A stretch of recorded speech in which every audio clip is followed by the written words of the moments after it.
Visoke temperature i visok nivo vlažnosti zraka idealni su uslovi za stvaranje različitih štetnika i oboljenja na vašim biljkama. Od svih biljaka u vrtu nekako najviše ugrožene su upravo biljke paradajza. Naravno da svi tražimo prirodna rješenja za zaštitu od nametnika i bolesti, a takav vid zaštite uvijek i obavezno se radi preventivno. Ako su se pojavili štetnici na vašim biljkama, to znači da niste odradili zaštitu i još neke korake u održavanju. Posljednjih dana mnogi se žale da su se pojavile larve moljca paradajza. Nazivaju se još i tuta apsoluta, koji može da pričini katastrofalnu štetu na stabljikama ove kulture kao i na plodovima. Odgovaraju mu doslovno sve vremenske prilike jer se brzo prilagođava na niže i naročito više temperature. Aktivan je već na temperaturama ispod 10 stepeni. Kada se poklope takvi uslovi, njegova pojava je vrlo vjerovatna. Najčešće i najlakše ga je primijetiti u fazi larve ili gusjenice, što znači da je već došlo do razmnožavanja i razvoja nekoliko generacija. Naime, ženka polaže stotine jaja na sve nadzemne dijelove biljaka iz kojih se za nekoliko dana razvijaju larve žuto-zelenkaste boje koje se ubušuju u plodove praveći rupe na njihovoj površini. Larve su inače veličine oko 1 cm. Na listu šteta se ogleda u oštećenju epidermisa, a može da dođe i do njihovog sušenja. Životni vijek ovog štetnika je nešto više od 20 dana na temperaturama iznad 25 stepeni, a duže na nižim temperaturama, što iziskuje neprestanu borbu sa ovom štetočinom, počevši od sadnje paradajza.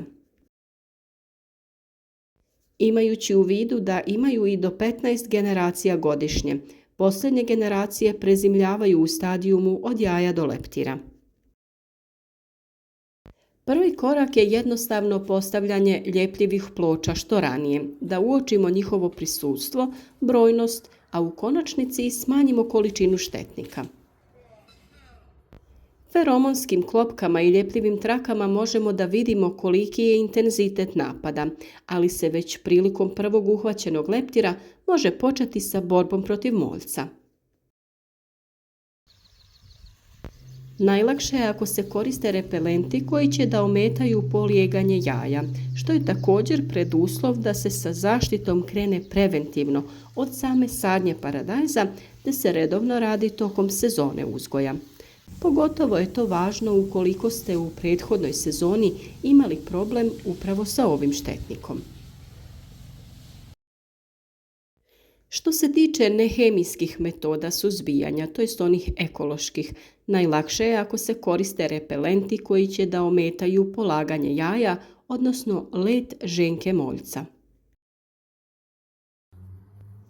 Jaki macerati od ljute paprike, čili paprika uz kombinaciju sa alkoholnim sirćetom, mljevenim biberom i pelinom daju sasvim zadovoljavajuće rezultate. Čak i larva moljca ne može da izdrži nanošenje ovih sredstava, jer zbog nedostatka oklopa dolazi do prženja površine njegovog tijela. Kod pripreme ovakvih preparata koristi se omjer 1 litra vode sa 1 malom kašikicom paprike. Isti omjer je i u slučaju drugih preparata poput bibera i pelina.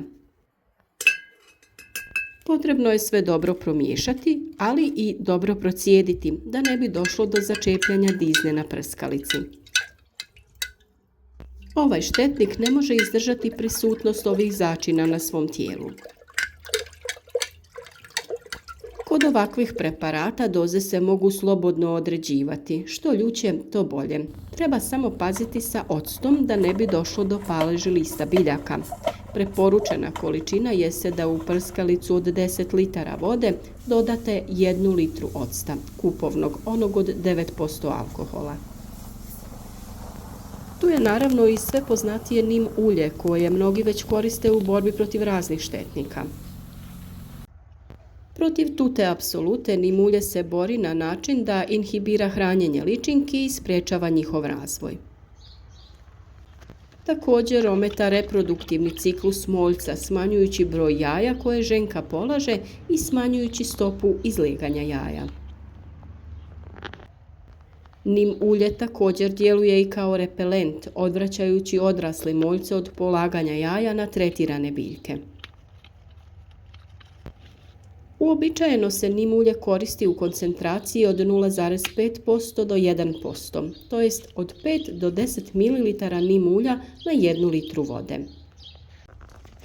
Može se dodati i nekoliko kapi ekološkog sapuna kako bi se ulje bolje rasporedilo po površini listova, a u drugom slučaju možete dodati i 1 do 2 čepa piva. Rastvor se prska na biljke, posebno na donju stranu listova gdje tuta apsoluta najčešće polaže jaja. Tretman se može ponavljati svakih 7 do 14 dana, ovisno o stupnju infestacije. Nim ulje je prirodni insekticid i nije štetno za okoliš u usporedbi sa hemijskim insekticidima.